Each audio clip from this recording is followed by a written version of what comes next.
Lancement à Sikasso par la ministre de la Santé et du Développement social de la phase régionale de l'enrôlement de 3 millions de personnes au RAMED, le régime d'assistance médicale, une activité de l'Agence nationale d'assistance médicale pour permettre aux personnes démunies d'accéder gratuitement aux soins de santé.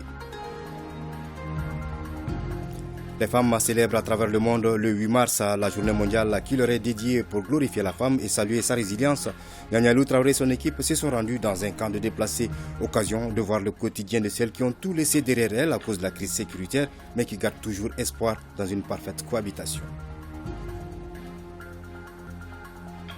Ali Wologem et Anchamba Tembeli sont respectivement le Ogon et le chef de village de Bajangara. Ils ont été intronisés ce matin au cours d'une cérémonie traditionnelle qui a réuni tous les fils du Terroir.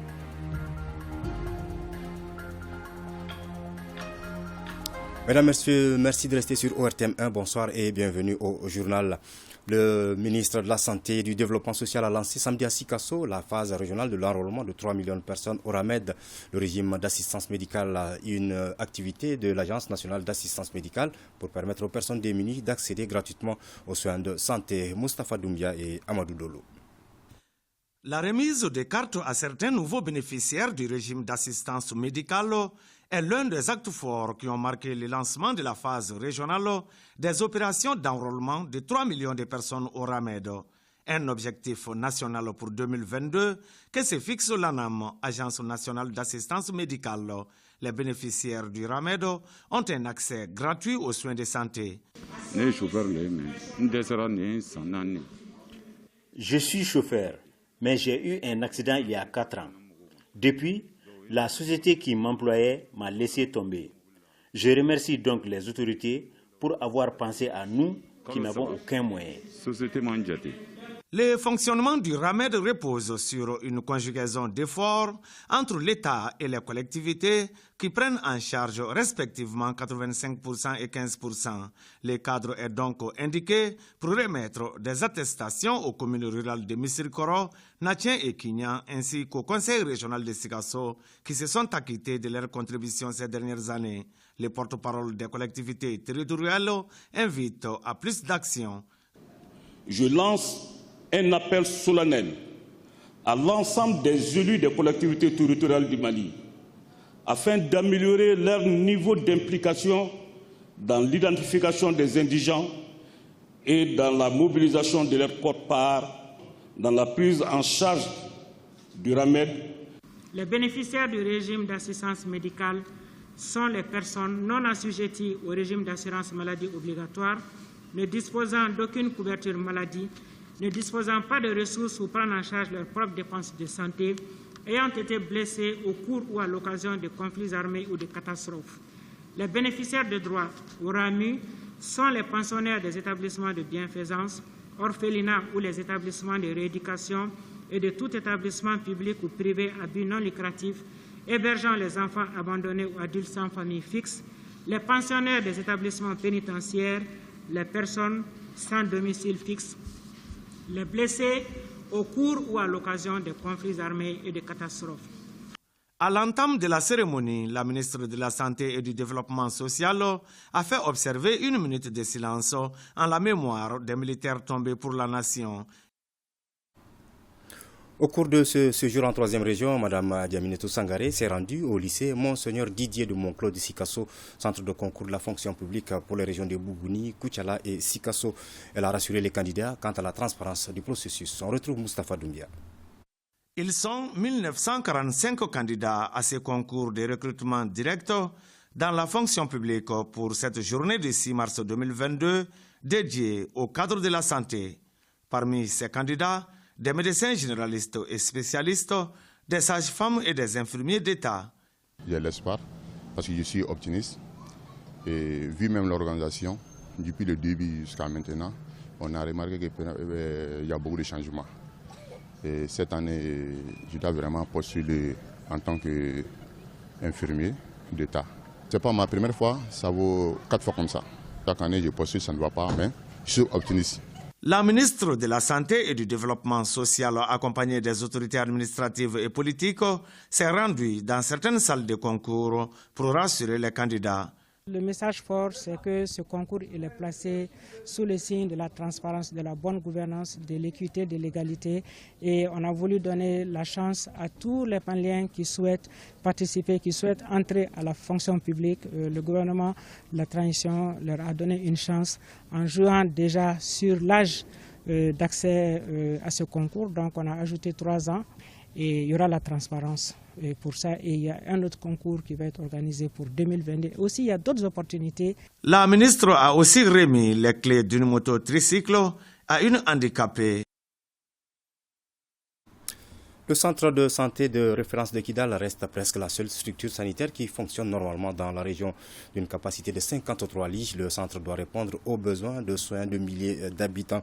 Parmi les difficultés du centre, on peut notamment citer l'insuffisance du personnel soignant et les moyens d'évacuation des patients. Découvrons avec Garibou Perou et Sidiki Balo le CSRF de Kidal. Pour une capacité d'accueil de 53 lits, le centre de santé de référence de Kidal se transforme par la force des choses en un hôpital régional. Ici, les blessés de guerre, les femmes enceintes, les enfants de 0 à 5 ans, les postpartum et les immigrés sont pris gratuitement par les CICR.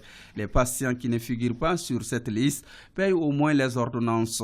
Dans les mandats du CICR, c'est la chirurgie de guerre. Ils sont là pour la prise en charge des blessés de guerre. Il y a les femmes enceintes et tous cas d'urgence sont pris gratuitement au niveau de la structure. Les hors cibles CICR sont pris en charge aussi. Le palu, la rougeole, les complications respiratoires sont les maladies les plus fréquentes dans la région de Kidal. Chaque année, nous avons des cas de rougeole recensés. De cette période, nous avons les infections respiratoires aiguës, surtout avec la fraîcheur. Les accidents de la voie publique demeurent aussi une préoccupation. Les centres accueillent au moins une trentaine de cas d'accidents par semaine. À cela s'ajoutent les piqûres de scorpions et les morsures de serpents qui donnent des fils à retordre à l'équipe de Dr Kassogué. Cela a causé beaucoup de pertes en vies humaines ici. Ça dépend des stades. Il y a le stade 1, il y a le stade 2, il y a le stade 3. Dans le stade 1, c'est juste la douleur et l'engourdissement du membre mortu. Maintenant, dans le stade 2, nous rentrons dans le cadre des troubles digestifs qui viennent avec des vomissements, avec une hypertension, tension élevée parfois. Dans le stade 3, maintenant, c'est les troubles neurologiques. Là, voire le coma, voire le décès. Donc, pour cela, nous avons l'anesthésiste qui est là. Il y a une équipe expérimentée qui est sur place aussi pour cette prise en charge. Le personnel soignant est insuffisant face au taux de référencement. Outre cela, les centres de santé manquent certaines unités. Ils ne disposent pas d'un centre de traitement Covid-19, mais juste une zone d'observation temporaire. Nous n'avons pas d'ophtalmologue. En odonto, le service est fermé. Nous n'avons pas un dentiste. Aurel, il est là. Mais c'est vrai, il est fonctionnaire de l'État. Sur les 10 médecins, nous avons 3 qui sont sous contrat direct avec les CICR. Les autres sont sous contrat de prestation. Ici, l'administration et le comité d'hygiène entretiennent les locaux sans relâche. Écoutons la voix de ces prototypes sanitaires. Confie-moi tes ordures. Un peu dans le couloir, un nouveau-né nous souhaite la bienvenue et depuis dans les bras de cette matrone. Nous avons une ambulance, mais qui doit parcourir dans un rayon de 150 km. Mais dans la ville, nous n'avons pas d'ambulance. C'est les parents qui nous amènent les malades au niveau de la structure ici. Maintenant, avec certaines zones périphériques, ils ont du mal à arriver à temps à l'hôpital. Inauguré en mars 2007, le centre de santé de référence de Kidal, selon les spécialistes, est leader en hygiène avec 0% d'infection post-opération. Parlons santé toujours avec à présent le point Covid de ce dimanche 6 mars. Les services de santé ont effectué 928 tests sur lesquels aucun cas positif n'a été détecté. On dénombre 2 guéris et 1 décès à ce jour. 51 personnes sont sous traitement. Pour vous protéger les autres, suivez les mesures de prévention et faites-vous vacciner.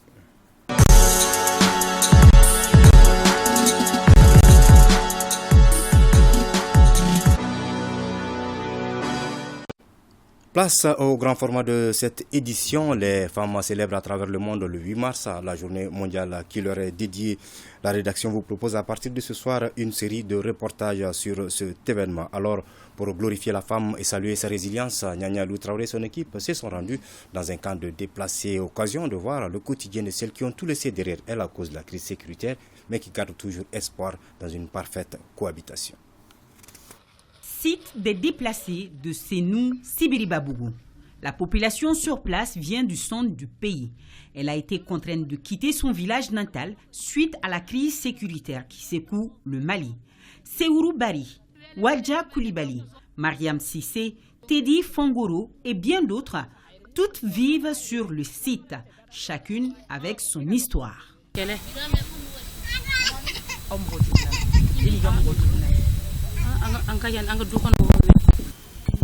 Ulu ka famille yɛrɛ kɔnɔ kɔrɔn dɔgɔ ni fɛn kulu mɔgɔ 6 de bɔra ana ka kana kɔni u nalen kɔfɛ mɔgɔ wɛrɛ fana nana ka faru kan afila ali joni ale amadi jam bari amadi aseli Seourou Bari, c'est elle, 47 ans. Elle est originaire de Anakaga, dans la zone de Koro, région de Badjangara. Qu'est-ce qui est votre chaise automatique? Un bidon qui est 20 litres. Bidon. Ko esprit min bala. Akoni bien. Kone amili baby yenfe. Village là. Nouvellement grand-mère, elle vient de donner le nom de Adja Diallo de Bankas à sa petite fille par signe de solidarité, car aucun lien familial ne les lie. Mais le destin a fait croiser leur chemin et l'affection s'est installée au fil des années.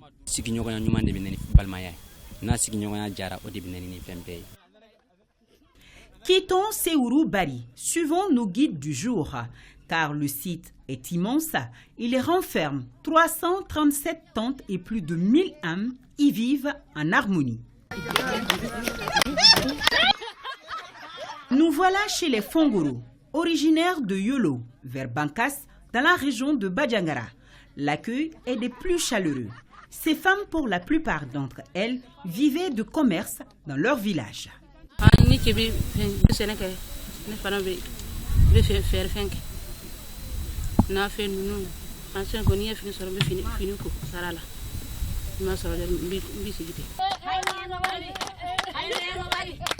Place à la causerie.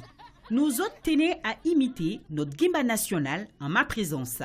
Le ton est donné, le scénario est en marche et c'est parti.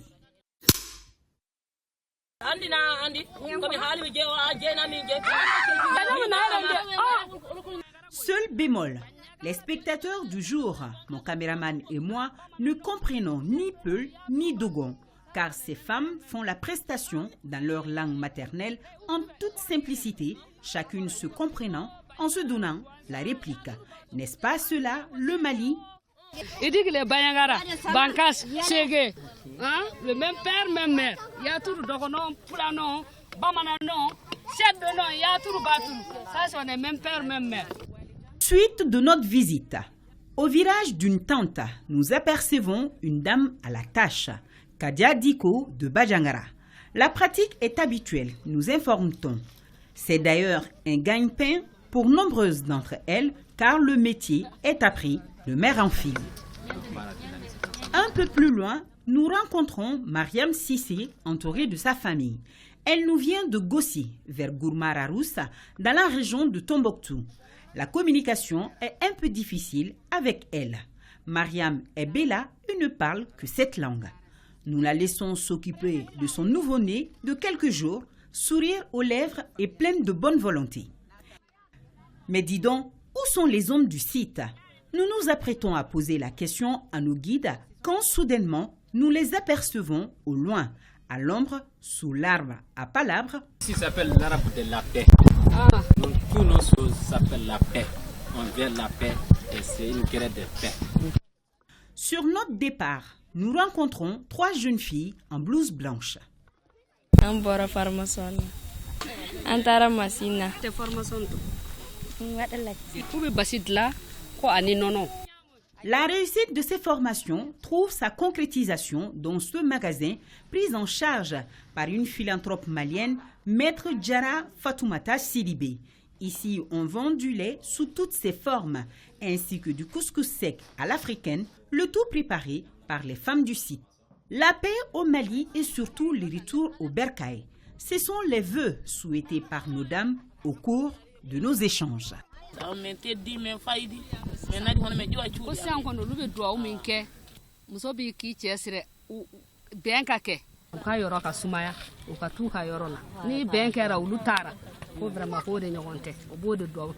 Ça que vous avez vu aujourd'hui sur le site, c'est ça qu'on veut.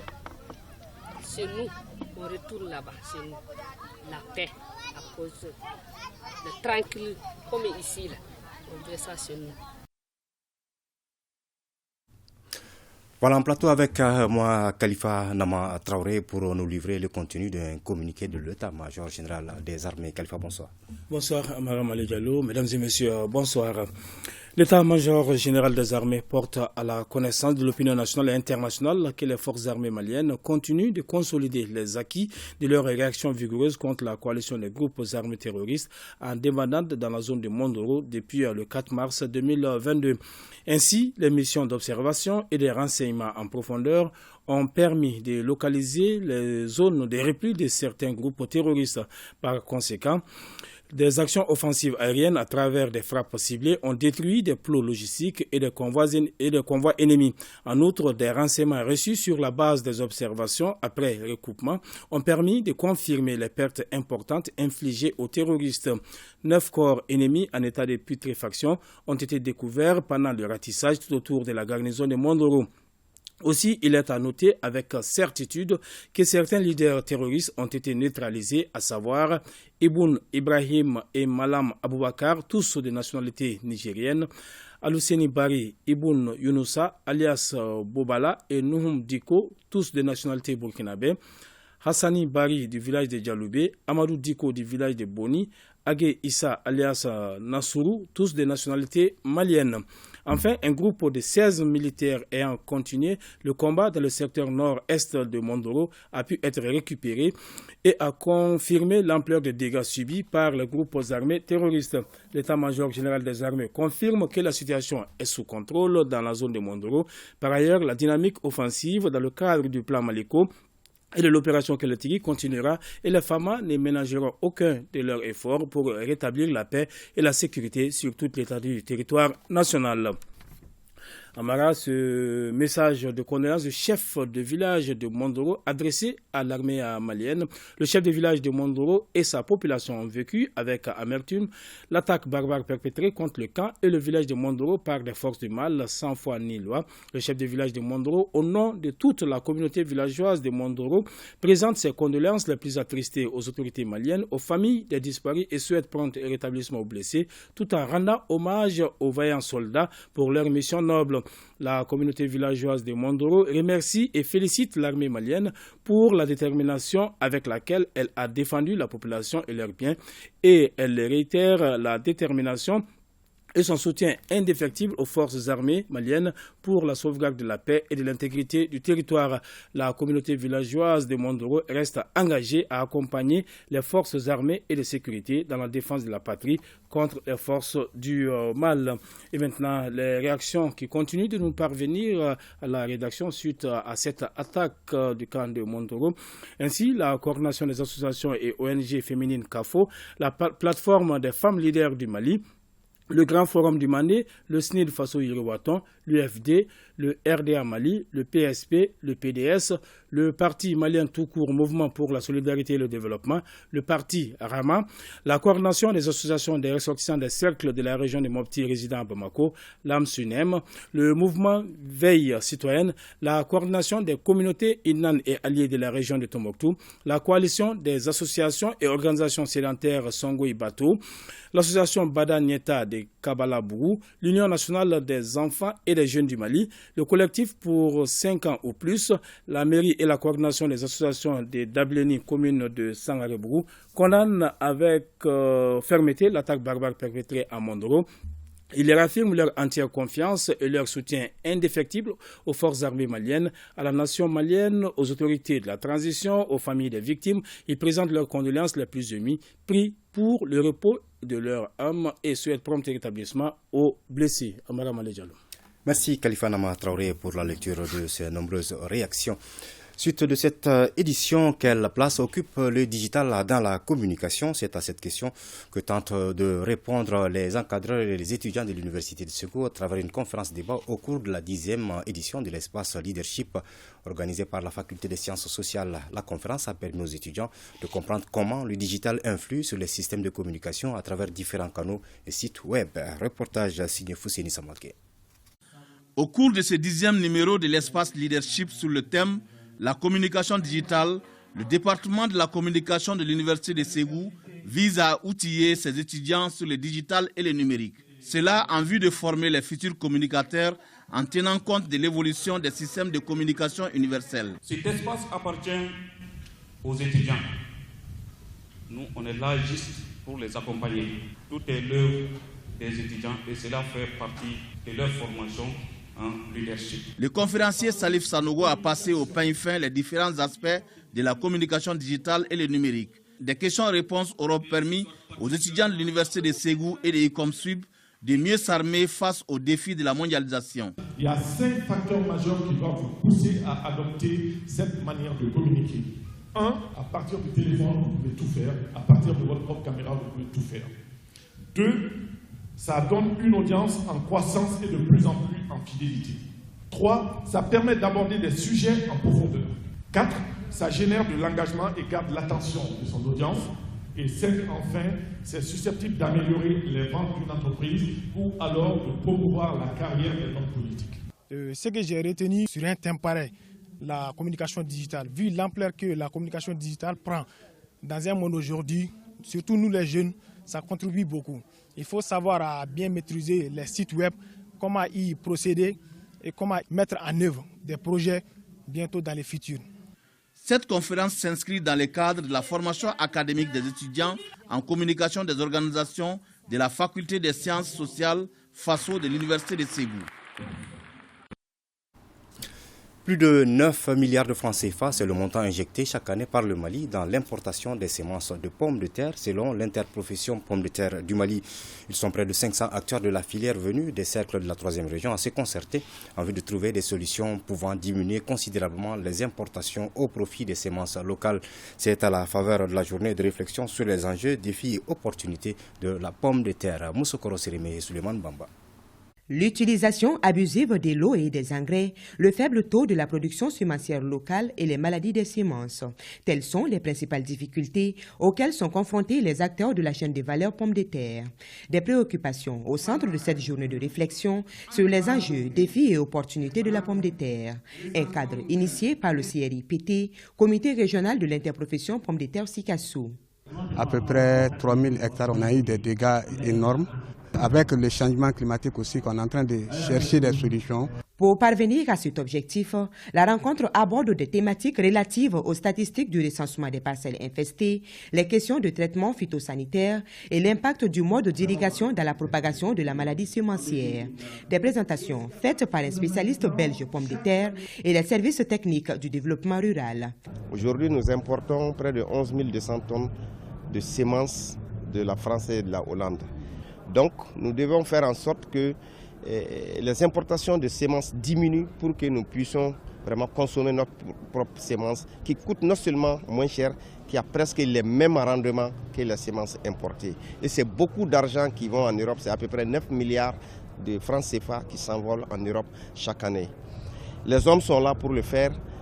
L'encadrement ne fait pas défaut à travers les démembrements de l'État et les acteurs sont en train de s'y mettre. Les projets programmes nous accompagnent. Au titre de la campagne 2021, sur une production annuelle de plus de 300 000 tonnes de pommes de terre, seulement 240 tonnes de semences ont été produites au Mali. Le principal défi pour l'interprofession est d'atteindre 2000 tonnes de semences produites localement pour une production nationale d'1 million de tonnes de pommes de terre d'ici à 2026. Encore des chiffres, environ 48 millions de francs CFA, c'est le montant de 5 pompes manuelles et un château d'eau installé dans 6 villages du cercle de Yanfolila, précisément dans les communes de Koussambaya, Wousoulou, Balé, Bolo, Fouta. Le point avec nos envoyés spéciaux Koumba Sissé et Abokar Traoré. Le manque de l'eau potable est une réalité dans le cercle de Yanfolila. Pour permettre à la population d'avoir accès à ce liquide précieux, l'association Benkadi de Yoroboula et son partenaire l'ONG DirectAid viennent d'installer dans 6 villages du cercle 5 pompes manuelles et un château d'eau. Le coût de réalisation s'élève à environ 48 millions de francs CFA. Je connais le problème dont les femmes souffrent ici. Il n'y a pas d'eau potable. J'ai fait mon enfance ici. Le gouvernement ne peut pas tout faire. Avec l'aide de l'ONG DirectAid, j'ai pu réaliser 11 forages dans le cercle de Yanfolila dans une année. D'autres ont eu de l'eau à 93, d'autres à 100, d'autres à 130. La capacité de l'eau s'élève entre 3 et 5, 6, 7 mètres cubes par heure. L'ONG est là pour s'arrêter auprès de l'État, vraiment à faire aider l'État vraiment à donner de l'eau potable aux populations les plus démunies. Les habitants des villages de Sanonkoroni, Selengue, Kobadjou, Daolila, Togodakura, Sangaredjing et Dousoudjana ont tous réservé un accueil chaleureux à la délégation. Avant la réception de cette pompe, nous étions confrontés à toutes sortes de difficultés pour avoir de l'eau potable. Nous sommes vraiment heureux aujourd'hui. Nous remercions les donateurs. Comme on l'a dit, l'eau c'est la vie. Donc toute personne qui t'aide à procurer de l'eau de qualité, on ne peut que le saluer. L'association Benkadi de Yoroboula et DirectAid entendent poursuivre ses actions humanitaires en faveur des couches défavorables. Le but est de satisfaire la demande des populations en eau potable. Le réseau national pour l'éveil démocratique et patriotique a organisé un forum sur la justice transitionnelle à Tombouctou. À travers cette activité, les initiateurs veulent contribuer à une meilleure compréhension des acteurs sur le processus et l'approche. Yeya Tandina. Concourir à une meilleure compréhension du processus de justice transitionnelle afin d'amener les acteurs à soutenir son accélération dans la région de Tombouctou est bien l'objectif visé par ce forum. Initié par le Réseau national pour l'éveil démocratique et patriotique RENEDEP en partenariat avec le CORCAID et le ministère des Affaires étrangères des Pays-Bas. Notre souhait est de créer une synergie d'action avec les autres organisations de la société civile de Tombouctou, surtout celles des femmes et des jeunes. Le but de ce programme Just Future est d'améliorer l'accessibilité, la réactivité et la redevabilité des institutions de sécurité et de justice et des processus de prise de décision politique et de paix inclusive. 2 panélistes émérites sur les thématiques axées sur la CVJR et la justice transitionnelle ont abordé sans détour le processus et stratégie. Nous avons quand même des impressions très positives, vraiment très positives, je veux dire, de ce qui se passe dans la salle. Vu que la population de Tombouctou est une population qui, en majorité, ignore en réalité ses droits, ignore également l'existence de ces genres d'instances comme la CVJR et la justice transitionnelle. Membre du RENEDEP, votre leadership a été concluant. Recevez à travers moi les félicitations et les encouragements de toutes les autorités administratives de la région de Tombouctou. Nos remerciements vont également à CORCAID et au ministère des Affaires étrangères des Pays-Bas pour l'accompagnement du programme Just Future ou Avenir Juste dans la région de Tombouctou. Le Réseau national pour l'éveil démocratique et patriotique s'est inscrit dans cette dynamique à travers plusieurs activités menées dans la région. Activités liées à des plaidoyers, campagnes de sensibilisation, le renforcement des capacités des acteurs des organisations de la société civile et la mise en place des comités locaux d'orientation judiciaire. Nous vous le disions en ouverture, la ville de Bandiagara a vibré aujourd'hui au rythme de la tradition. Ce matin, le Gon et le chef du village de Bandiagara ont été intronisés. Il s'agit de Ali Wologem et Anchamba Tembeli. Les fils du terroir étaient au rendez-vous, tout comme nos envoyés spéciaux Abdul Salamba, Moulay Sidibé et Cheikh Omar Sangaré. C'est dans la Guina des Wologem que la dizaine de Wogons venus des localités environnantes ont intronisé le Ogon de la ville de Bajangara. Il s'agit du septuagénaire Ali Wologem.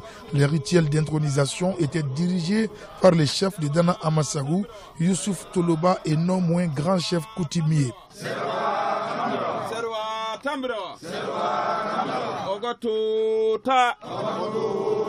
Cérémonial complexe et purement païen devant un public attaché à nos valeurs. Ainsi, Bajangara renoue avec une très vieille tradition à laquelle on croit comme une des solutions à la crise que vit le pays. Quand vous parlez de Ogon, au pays d'Ogon, c'est un symbole important et intéressant parce que le Ogon, c'est une personnalité, une très haute personnalité autour de laquelle tout se règle.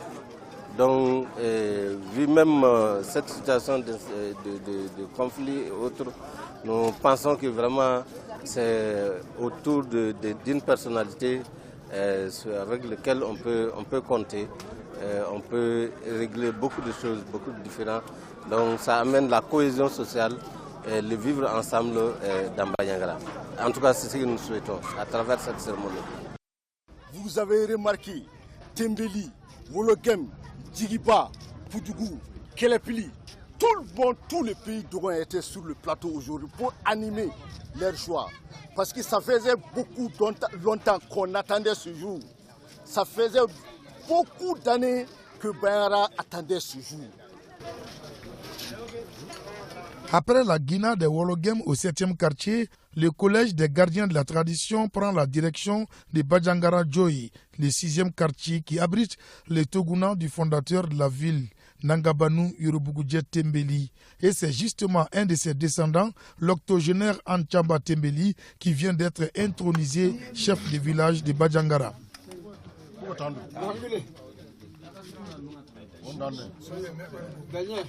Il est descendant de Nangabanu.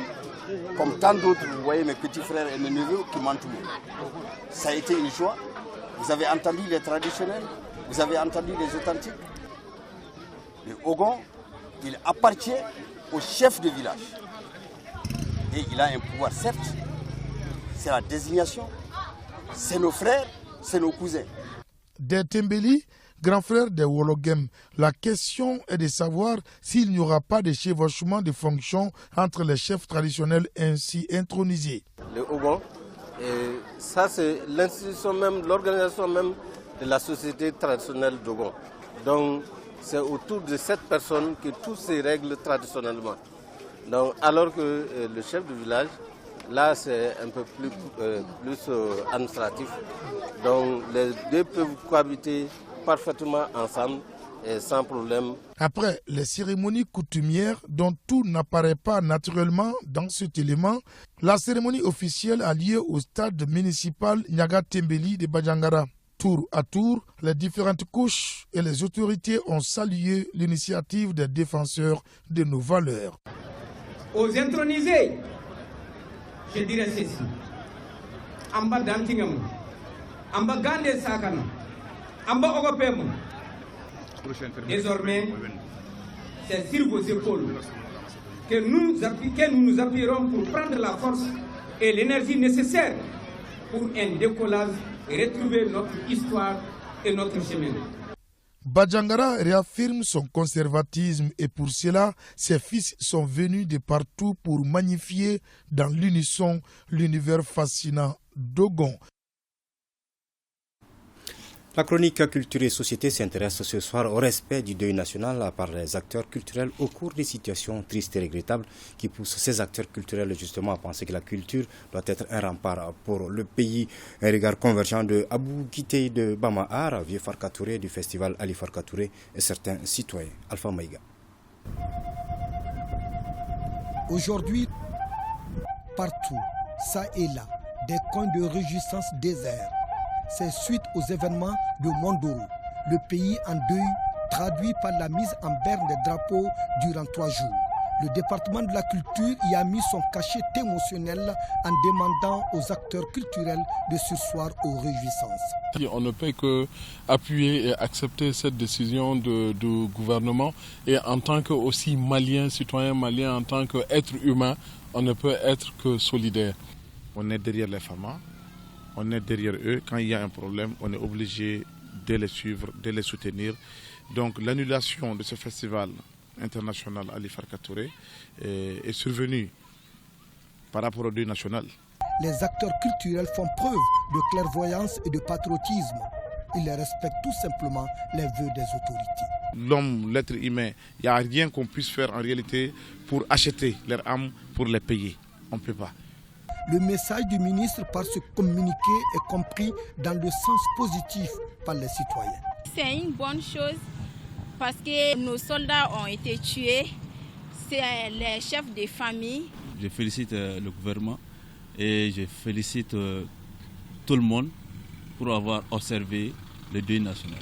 La culture est un bon moyen de réconciliation et d'unité des enfants des mêmes pays. Cela pour supporter le drame qui touche la République. Parce que là où le Mali est aujourd'hui, il est primordial qu'on soit soudés. Qu'on soit soudés, qu'on se suit les uns et les autres, qu'on encourage ceux qui sont là-bas et que leur âme repose en paix, ceux qui sont partis. Je pense que l'annulation de ce festival est minime par rapport à leur vie.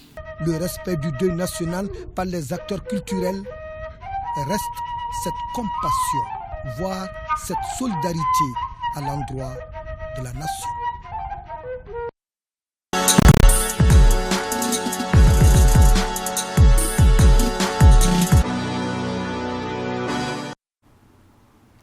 Weekend Sport, c'est avec Seragatou Sissé dans cette édition. Sissé, bonsoir. Bonsoir, Amara Malé Diallo. On va commencer avec la fin des 16e de finale de la Coupe du Mali de football ce dimanche. Oui, au stade Modibo Keïta, le Djoliba AC a souffert avant de battre Eliwij FC d'Agelhok 1-0 après prolongation. Le but a été inscrit d'ailleurs à la 120e minute de jeu.